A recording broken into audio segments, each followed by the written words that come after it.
Hey everybody, this is the Sliders Review, and I'm here today to talk to you about... So, I think Stargirl got CW'd. Needless to say, I was not so much a fan of the second episode because not much of anything really happened other than the female Green Lantern showing up, and we get a nice little revelation with Cindy, and no action. So yeah, so basically it's like this. The new girl in town, the Green Lantern, she's Alan Scott's daughter, which Alan Scott, I believe, is white. I think he got married in the comic books. I don't know to who. And I'm pretty sure they showed him white in that one picture in the first season. So how exactly is they related? Probably adoption. That's the only thing I think of. But if the ring is connected through emotions through him and now emotions through her, they would have to be biological. So it'd be nice if they would show what the dude actually looks like in live action other than like a little photo painting, you know. But hey, I digress. But yeah, like this episode, pretty much just like a quick little rundown is like, we get to see who this new Green Lantern girl is, whose name I forgot, so I can't call her by her name because I forgot her name. But she has a nice little touching beginning where it's like she's a foster kid and her foster mom's getting rid of her because she's getting older now.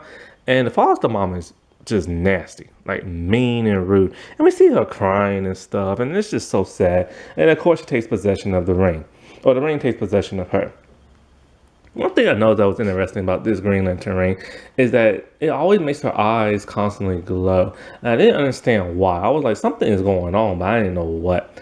So Pat tells her that the since you're the ring bearer now, the lantern itself is tied to your emotions, just like Alan. I will say, for a lantern, this is a really dopey looking lantern. Like it's not even really green sometimes. Sometimes it's like black when hitting a certain angle. And it's just a dingy, dopey, tiny lantern. Like, come on, man, y'all could have went a little bit better for that. I mean, at least get that really cool cosplay toy version or something, man. So anyway,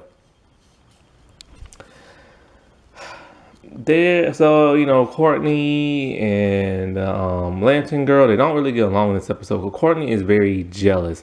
She doesn't believe that this girl is Alan Scott's daughter at all. She thinks that the girl might be like a villain or lying or something like that, because she is jealous that she is not Starman's daughter.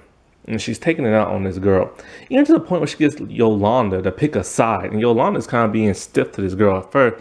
But then Yolanda is such a sweetheart, and so she ends up befriending the girl. Now I will say, Courtney had a lot of cute moments in this. She had cute moments with the dog, especially that dog when she was sleeping on the couch and stuff. Like, that was just like hilarious. I love this actress to death. She is adorable, man. Like the way she talks and everything, and how short she is with her curly blonde hair. Like, she is just adorable. And it's funny to see her get mad and grumpy at people because she has this like sweetheart girly kind of voice. But she is so rude to the Green Lantern girl in this entire episode. Now I will say, it's cool to finally see a live action Green Lantern on television. Something we've never seen. We saw him in the movies, but not the TV show. And the effects are really great. The nice glow of the ring, the mystical force that comes from, like the little flames, and the mystic like fog force and stuff like that comes from it, the smoky effect. That's really nice. The only problem I have with the constructs is that once you make a construct, that misty, fog, smoky, flame looking stuff is constantly around the construct. So it kind of takes away from the visual. I wish it would just stay in like the stream part of like the construct, but not the actual construct itself. But hey, whatever, you know what I'm saying? Now, I'm not sure why they did the whole flames and the smoke going around the construct, because it's all CGI. Maybe it didn't look good or something like that, I don't know. But it is a nice effect, and it is nice to see her fly when she does get to fly. But this also episode had one really cool, cute moment when the kids, after the Green Lantern girl got a little too emotional and threw the lantern down, it's ready to explode. And so they take it, you just see them in the window running across the screen. And like this dopey kind of music's playing and stuff. It's just a cute little moment, but that's what made it so CW-ish. This would have never happened back when they were part of DC Universe and stuff. And so they had that little CW moment when they ran across the screen, which was cute, but it was a little CW-ish for me. What's his name? Shade shows up finally, but he doesn't do anything villainous. And so it's kind of like he shows up and Pat knows who he is and he's worried and stuff. And you know, it's weird. This episode was still called Summer School, but they wasn't even in school, except for that one part. There was a nice Ferris Bueller reference in there. I like that. But honestly, this episode just like really disappointed me, because all it really was them trying to teach the Green Lantern girl how to use the ring. It was Courtney just being a butthead and being all jealous and stuff. Starman didn't show up. There's a mechanic dude. Like, who is he? He has to be from the comic books. He has to be, you know. And like, why would they put so much focus on him and have him be so quirky if he's not from there? And it's like, how does he not know this dude's a superhero? Like, he's somebody. I gotta look this up now, you know, on the computer, because like he has to be somebody from the comic. He just has to be. And so,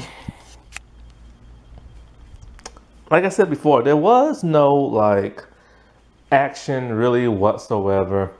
They didn't suit up at all in this. There are no bad guys to take down. It was just literally like Courtney being a brat, a jealous brat. And that's all the episode was. Like, it was just a pointless episode. And so, but this is one thing that doesn't make no sense with the whole Green Lantern and stuff. So, it's about to explode. And we all know if that thing explodes, it could take out half the world, because it's just that powerful. And so, this is, they kind of sped up, like, the whole new Green Lantern girl. She is the Lantern herself. I don't get that. Like, I don't know nothing about Alan Scott in the comic books all that much. I know a little about this and a little bit of that. I know wood affects his ring, just like yellow affects the new Green Lantern's ring. So, they say that the Lantern is tied to the ring bearer's emotion. And so it's tied to hers. But they deduce that since her eyes constantly are glowing, she herself must be like the Lantern itself. So she can absorb all of the energy into herself. I don't know if that happens in the comic books or not, because I don't know anything about this Green Lantern girl from the comic books. So she's absorbing it, and then boom, like it explodes. And then when it explodes, everybody gets knocked down with the green energy. Yet nobody is hurt. This thing should have killed them. Also, there should be like a crater. And there's not. And then we see that she's completely blown up. But then the particles start to reform her. And she's reconstruction is back to being like a human person and stuff. And so it's like, okay, that was cool and everything. Like, she has all of that green energy inside of her. So she must be like very strong. But it doesn't even make her like a costume. And you think, like, normally when you put on a Green Lantern ring and you are chosen, it gives you like a costume and stuff. So that would be nice to see on this show. And it'd be kind of curious to know what kind of costume she's going to get. Is it going to be similar to that of her dad? So what? Now, this is the other part that got very CW-ish. The part with Cindy. She goes back to her stepmom, finds her, and then she possesses her that little Calypso gemstone.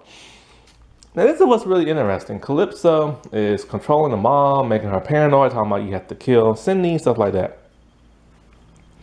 Then she does try. Like, she literally tries to kill Cindy and everything. But here's the odd thing about that. Of course, she failed because Cindy's like tough, you know what I'm saying? And so Cindy gets the best of her. But Cindy doesn't kill her. Now, I would assume Cindy would, because we saw in the first season, she hates her stepmom. And she even killed her dad, and she likes her dad. But because her dad is always not letting her be a part of the team, she kills him and stuff. Like, she's that bratty. Now, this is what the part that got so CW-ish.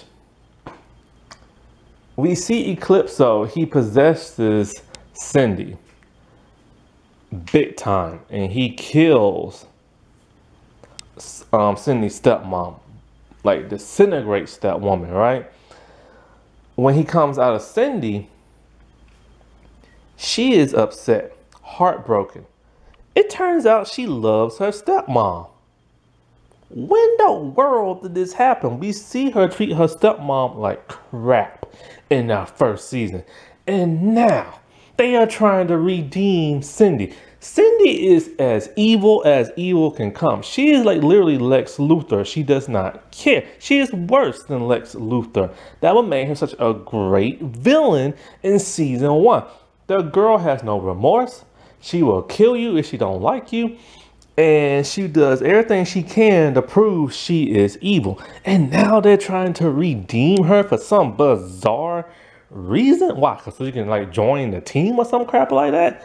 And so she tells Calypso, don't you ever possess me again. And of course he lies, like, sure, you know, I won't do it. And it's just like, so this was like, when she's building this team of like villains, is it him that's really doing this or is it her? So this is the part that's kind of confusing. But then again, the girl loves her stepmom. We know she hates her stepmom. And it's just like, why? Why are they doing this? I don't get it. I hate when they always want to redeem their villain. And that's a CW thing right there. They have done that in all of their CW verse shows. And it's really annoying. I remember when they did that with the Merlin dude. I'm just like, don't do that with him, man. No. Like, no. And they did it. And then at one point, they kind of did it with the Reverse Flash. And it's just like, what are y'all doing, man?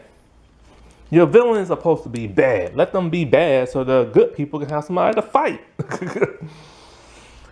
So I was very disappointed in this episode. It would have been nice to see them go on a mission, and it would have been nice to see the Green Lantern girl like try to like stop the bad guys in the mission and messes up because she don't know how to use the ring and all this other stuff. And you know, and it's kind of like, it was just disappointing. And then oh god, it got CW. I knew that was gonna happen. I feared that was gonna happen, and my fears came true. They CW this show. Now next episode, it appears it's going to be a little bit more better. At least they're going to suit up for that one. But it's the brother episode. The little genie pink dude comes out. Personally, I'm not a fan of the brother. I just feel like they cram him into the show. He doesn't really add nothing. So now they're trying to make him part of the team. I'm tired of this team crap on the CW.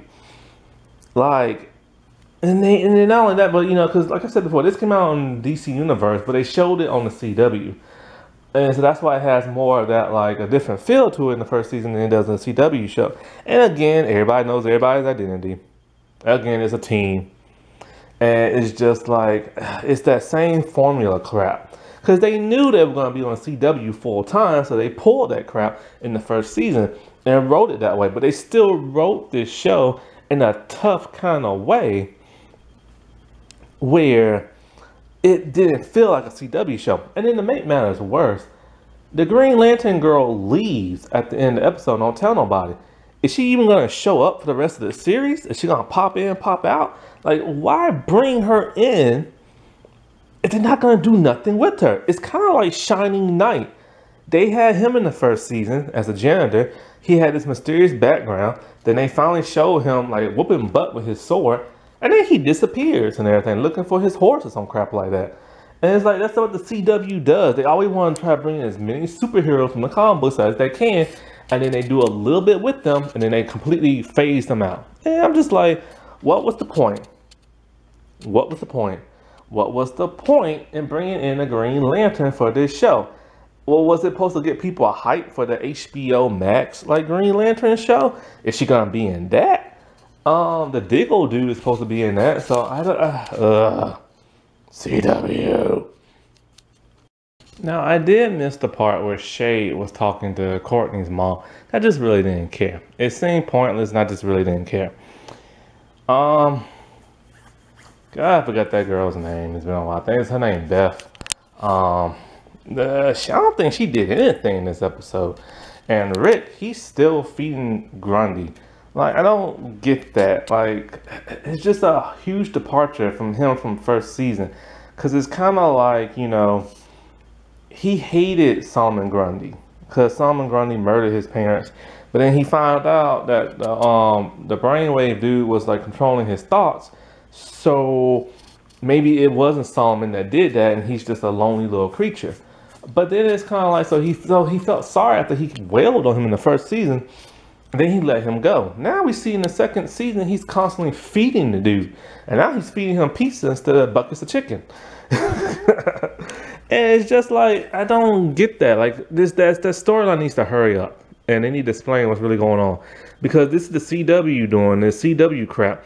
They're pacing things out very slowly. And it gets on my nerves. At least in the first season, things wasn't really paced out that slow. They kind of sped things up, let you know, yo, what's going on. Also in this episode, Yolanda, she wasn't really as traumatized as she was in the first episode. And I would really like to see more of that and stuff. But they didn't want to focus on her and stuff. And like, I don't want them to slow this season down to where you find everything out during the mid-season finale or the finale itself. And it's just like, I don't think Starman even showed up at all in this episode. Oh, CW. Why must you do this to a good show? Alrighty, well, I'll talk to y'all later. Bye.